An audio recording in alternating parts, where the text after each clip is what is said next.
हम इस वीडियो में एक स्टिल लाइफ स्टडी करेंगे। आपको जो ऊपर फ्रूट दिख रहा है उस फ्रूट को ड्रॉ करने की हम कोशिश करेंगे। ओके, तो आप देख रहे होंगे मैंने जो पुराना आर्ट वर्क था वो मिटाकर नया आर्ट वर्क बनाने का शुरुआत की है। आप अच्छे से देख रहे होंगे मैं एक न्यूट्रल कलर का वॉश मार रहा हूँ, और न्यूट्रल कलर का वॉश मैं इसलिए मार रहा हूँ कि मुझे कलर की अंडरस्टैंडिंग करने में आसानी हो, कलर को समझ के लेने में आसानी हो।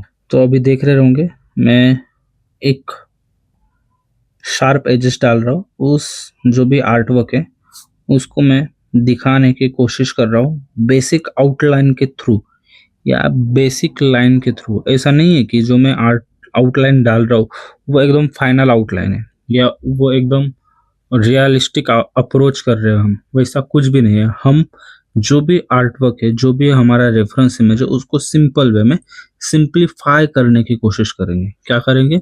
सिंप्लीफाई करने की कोशिश करेंगे, जेने करके तो आपको हमारा अपना आर्ट वर्क हो उसको सिंपल वे में आर्टिस्टिक व्यू से देखने को आसानी जाए, आर्टिस्टिक नज़र से उसको पहचानने में आसानी हो जाए। इसलिए हम उसको एक सिंपल लाइंस में, कोई सिंपल शेप्स नहीं यूज कर रहे, ना कोई ऑर्गेनिक शेप यूज कर रहे, हम एजेस डाल रहे। ओके, हम एजेस डाल के आर्ट वर्क बना रहे। तो अभी आप देख रहे होंगे मैं जो वो लाइन खींच रहा हूँ वो एक टर्मिनेटर लाइन है। Okay, terminator line, middle line, darkness lightness को आइडेंटिफाई करने वाली लाइन, हम इसे कुछ भी बोल सकते हैं। मैं वो एक लाइन डाल रहा हूँ। अभी मैं वो लाइन डाल के, अब देख रहे होंगे शैडो की भी एक आउटलाइन डाली है मैंने, बस आउटलाइन पे वर्क किया है। अभी मैंने कुछ डिफिकल्ट नहीं किया है, कुछ ज़्यादा हार्ड वर्क नहीं किया है, बस उसको एक सिंपल शेप में तोड़ दिया है, बस उसको एक सिंपल तरीके से बदल दिया है। अभी आप देख रहे होंगे मैं जो भी काम आपको दिख रहा है उसमें मैं अभी थोड़ा सा वैल्यूज डालने की कोशिश कर रहा हूँ। और ये जो वैल्यू है ये आपको लग रहा रहेगा कि डायरेक्टली ब्लैक मैंने अप्लाई किया है, लेकिन ये डायरेक्ट ब्लैक नहीं है। इसमें मैंने थोड़ा सा रेड और थोड़ा सा पर्पल मिक्स करके उसमें अप्लाई कर दिया है, उधर वो लगा दिया है। क्यों? क्योंकि शैडो डालने से अभी जो मेरा आर्ट वर्क है वो थोड़ा सा उठ के बाहर आने की कोशिश कर रहा है, वो बाहर दिखाने की कोशिश कर रहा है। अभी जो मैंने सेपरेशन किया था, जो मिडल लाइन डाल के आर्ट वर्क में जो सेपरेशन किया था, आर्ट वर्क में जो अलग अलग दो डिवाइडेशन पा रहा था, डार्क साइड कहाँ पर आएंगे और लाइटर साइड कहाँ पर आएंगे। ओके, तो उसमें मैं कलर भर रहा हूँ। ओके, और ये जो मैं कलर भर रहा हूँ ये मैं अंदाजे से भर रहा हूँ। ओके, ये ग्रीन कलर का टोन है, आपको यहाँ थोड़ा सा डार्कर टोन दिख रहा रहेगा, लेकिन वो उतना डार्कर नहीं हो सकता या नहीं है, आपको वहां थोड़ा सा। और आप देख रहे होंगे मैंने यहाँ पर एजेस डाले, अभी लाइटर टोन डाल रहा हूँ, तो मैं इसको 3 टोन में डिफाइन कर रहा हूँ, एक मिडल टोन, एक डार्कर टोन और एक लाइटर टोन। इसे 3 टोन में मैं उठाऊंगा और इसको फील करूंगा। ओके, अभी इसको फील करने के बाद मैं क्या इसको अप्रोच किस तरीके से तेरा, मेरे को इसको बनाने का माइंडसेट क्या है, मैं इसको फील उसके जैसे इसको फील लाने की कोशिश कर रहा हूँ। जो भी मेरा आर्ट वर्क में बना रहा हूँ उसके जैसा ये जो मेरा रेफरेंस इमेज है वो फील लाए या उसके जैसा वो दिखे, इसकी मैं कोशिश कर रहा हूँ। ये कोई मेरा रियलिस्टिक अप्रोच नहीं है, ये कोई भी मेरा हाइपर रियलिस्टिक पोर्ट्रेट नहीं है। बस मुझे जो दिख रहा है वो पेड़ है, वो एक फ्रूट है, तो वही फ्रूट मैंने ड्रॉ किया है ऐसा लगे। ओके, अभी देख रहे होंगे मैं जो टोन डाल रहा हूँ, ओके, वो मैं ना आपस में मर्ज कर रहा हूँ, ना वो टोन्स में आपस में घुला मिला रहा हूँ। मैं बस क्या कर रहा हूँ, 2 टोन्स, अभी पहले मैंने 2 सेपरेशन किए थे, अभी उसके बीच में 3 सेपरेशन होंगे अभी, और उसके 2 टोन के बीच में का और एक टोन बना के मैं उसके बीच में डालूंगा, तो वो हल्लू हल्लू हल्लू हल्लू हल्लू हल्लू वो ब्लेंड होता हुआ हमको दिखाई देगा। एकदम सिंपल वे में हमको वो ब्लेंड होता हुआ दिखाई देगा। ओके, अभी इसका आप नीचे वाला पार्ट देख रहे होंगे, तो शैडो और जो भी ऑब्जेक्ट हम बना रहे उसके बीच में हमको एकदम शार्प कट दिख रहा है। ओके, उसे कहते हैं हार्ड एज कहते हैं। जो हमने स्टार्टिंग में मैंने आउटलाइन डालने को यूज किया था, तो उस एज का यूज किया था। हार्ड एज माने क्या कि जो भी आपको आर्ट वर्क दिख रहा है उसका आउटलाइन। ओके, लेकिन आउटलाइन हमको कर्व नहीं लेना है, आउटलाइन हमको स्ट्रेट लाइन में लेना है। ओके, आउटलाइन को हम स्ट्रेट लाइन में कन्वर्ट करेंगे तो हमारा आर्ट वर्क जो है वो ज्यादा अच्छा और ज्यादा अट्रैक्टिव दिखने की कोशिश होगी। ओके, तो ये जो दिख रहा है एकदम शार्प दिख रहा है। अभी देख रहे होंगे मैं शेड्स उठा रहा हूँ। शेड्स बोलने से अच्छा वैल्यूज उठा रहा हूँ। हम इसके ऊपर काम करेंगे, वैल्यूज के ऊपर, dark value, light value. High की लो की बोलने से अच्छा ज्यादा समझ में आए, इसलिए डार्क वैल्यू और लाइट वैल्यू। अभी मैं डार्क वैल्यू उठा रहा और डार्क वाले जगह पे लगा रहा, लाइट वैल्यू उठा रहा, लाइट वाले जगह पे दिखा रहा। वैल्यू मतलब क्या है कि यही ड्राइंग मैं ब्लैक एंड व्हाइट में भी क्यों ना देखूं, ये सेम आर्टवर्क में ब्लैक एंड व्हाइट में भी ना देखो तो भी मेरे को वो रियलिस्टिक लगे। अभी हम इसे एक सिंगल सिंगल ऑब्जेक्ट लेके स्टडी क्यों कर रहे हैं? ओके, इसका भी रीजन है। सिंगल सिंगल ऑब्जेक्ट लेके स्टडी हम जब भी करेंगे, जब भी कोई भी एक सिंगल ऑब्जेक्ट लेके स्टडी करेगा तो उसका जो आर्टवर्क है आगे जाके वो बड़ा ऑब्जेक्ट लेगा। जैसे कि ये सिंगल एक फ्रूट लिया है, तो बड़ा ऑब्जेक्ट बोले तो बड़े फ्रूट बास्केट में बहुत सारे फ्रूट्स ले। ओके, बहुत सारे फ्रूट्स लेने के बाद वहां पर वो फ्रूट्स हमको उसकी फील लाने को जमना चाहिए। ओके, फील लाने को आना चाहिए। एप्पल दिख रहा है, एप्पल बड़े बहुत सारे एप्पल भी निकालने चाहिए। एप्पल के बाजू में केला भी निकालना आना चाहिए, पेड़ भी निकालना है, संतरा भी निकालना है। वो सारे ऑब्जेक्ट हमको निकालने, लेकिन हमने उसकी छोटी छोटी स्केल पे स्टडी की ही नहीं है। लेकिन हमने उसको एकदम स्मॉल अमाउंट पे उसको उसका अभ्यास किया ही नहीं है। तो हमको डायरेक्टली बहुत सारे ऑब्जेक्ट को निकालने में दिक्कत होंगी। समझ रहे हो ना, दिक्कत होंगी। और दिक्कत क्यों होंगी? क्योंकि उसकी वैल्यू, उसका हमको लाइन प्रोपोर्शन की प्रैक्टिस नहीं होगी। और ये जो वर्क चल रहा है सब, ये सब प्रैक्टिस वर्क है। ये कोई रियलिस्टिक वर्क नहीं है, ये कोई हाइपर रियलिस्टिक अप्रोच नहीं है। Practice, line, angle, proportion, values की स्टडी।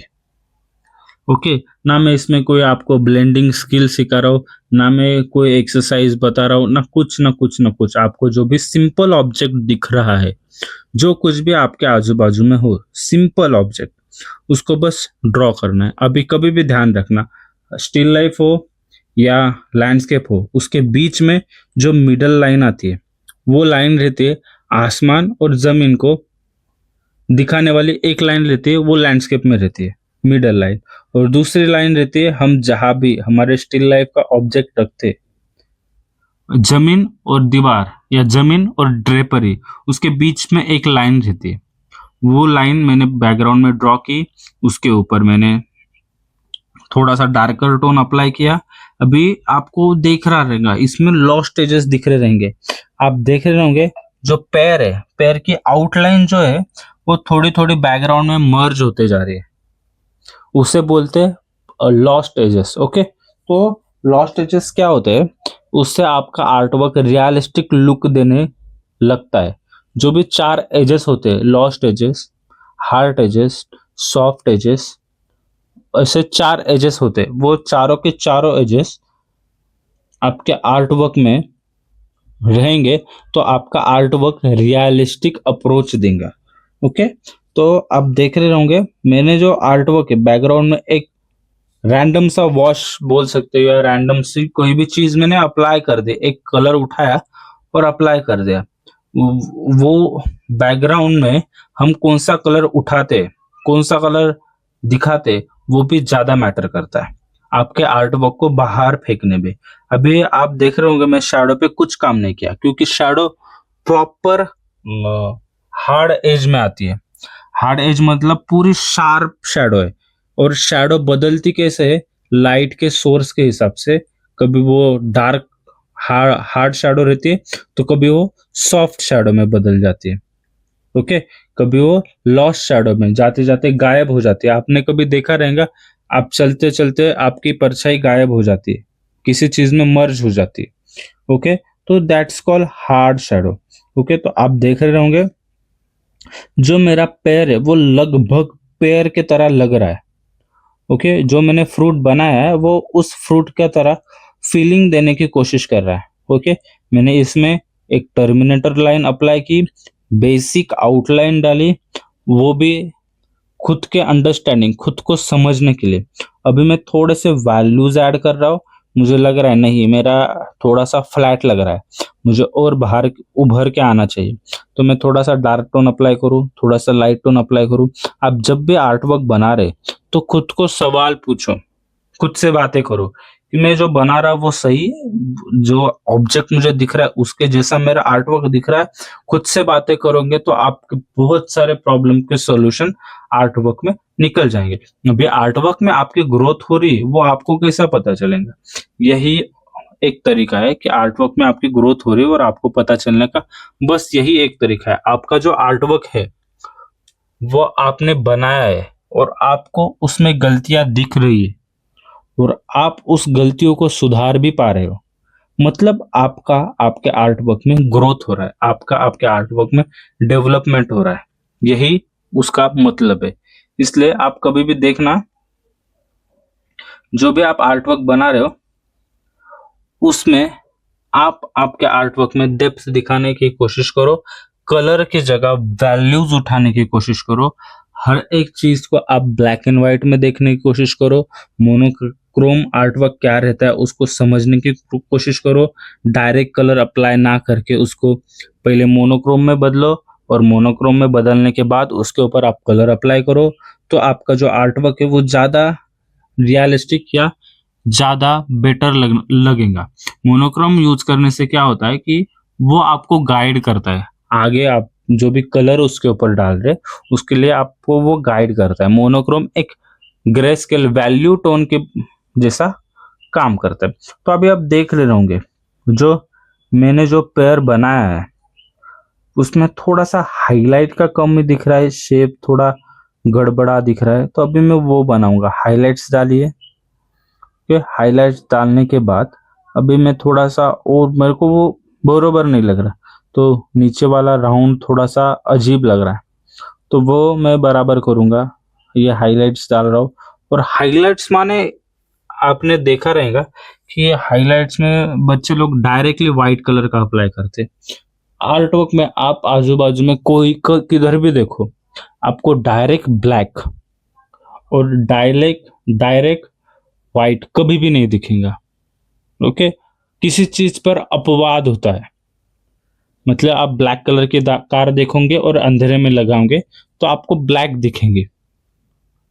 कोई चीज अपवाद होती है लेकिन ये हर जगह एप्लीकेबल नहीं होता। ओके, इसलिए आपको कभी भी हाईलाइट के लिए डायरेक्ट व्हाइट या व्हाइटनर यूज करते, या व्हाइट डायरेक्ट व्हाइट मार देते, या डायरेक्ट खोड़ देते, ऐसा कभी भी नहीं करना है। आपको वो जो टोन है, अभी मैंने यहाँ पर ग्रीन लिया है तो आप देखोगे तो मैंने उस ग्रीन का पेस्टल में कन्वर्ट किया, पेस्टल ग्रीन बनाया, एकदम लाइटर, जितना लाइटर टोन बना सकता हूँ उतना लाइटर बनाया है उसमें ग्रीन डाल के, और थोड़ा सा ग्रीनिश वाइब देना चाहिए वो कलर, और तब मैं उधर वो हाईलाइट के लिए यूज कर रहा हूँ। इसलिए जो मेरा आर्ट वर्क है वो थोड़ा थोड़ा रियलिस्टिक की तरह बदलते जा रहा है, थोड़ा थोड़ा रियलिस्टिक बनते जा रहा है। लेकिन ये कोई मेरा रियलिस्टिक अप्रोच नहीं, ये कोई मेरा हाइपर रियलिस्टिक पेंटिंग नहीं, ये बस मेरी स्केच है। ओके, ये बस एक स्केच है, ये बस एक अंडरस्टैंडिंग का पार्ट है। आई हैंड कोऑर्डिनेशन की प्रैक्टिस है। ओके, और प्रैक्टिस आप करोगे तो ही आपका आर्ट वर्क ज्यादा रैपिडली ग्रो होगा। बिना प्रैक्टिस के आप ग्रोथ नहीं कर पाओगे। इसलिए जब भी आप आर्ट वर्क बनाओ तो एक स्केचेस का मतलब ही यही रहता है कि आप जो भी आर्ट वर्क बना रहे हो वो आपके बड़े आर्ट वर्क में आपको हेल्प करे। जैसे आपने एक पेड़, एक फ्रूट ये बनाया तो यही फ्रूट आप बड़े फ्रूट बास्केट में बना सकते हो। ओके, ये आप स्केचेस करोगे तो आपको इमेजिनेशन ड्राइंग में भी स्केचेस बहुत मदद करती है। तो ये हमारा एक सिंपल सा छोटा सा एक्रेलिक स्केचेस था, एक्रेलिक स्केच स्टडी वर्क था। तो आप देख रहे होंगे ये अच्छा लगने लगा है, एक पेयर जैसा फीलिंग देने लगा है, एक अट्रैक्टिव आर्ट वर्क लगने लगा है। तो इसी तरह से आप आपके आर्ट वर्क में जो मैंने पॉइंट्स बताए, टर्मिनेटर लाइन, वैल्यूज और एजेस, उसको ऐड करो और आपके आर्ट वर्क में ग्रोथ लाने की कोशिश करो, जेने करके आपकी ग्रोथ एकदम रैपिडली हो और आप एकदम रैपिड स्टडी कर पाओ। और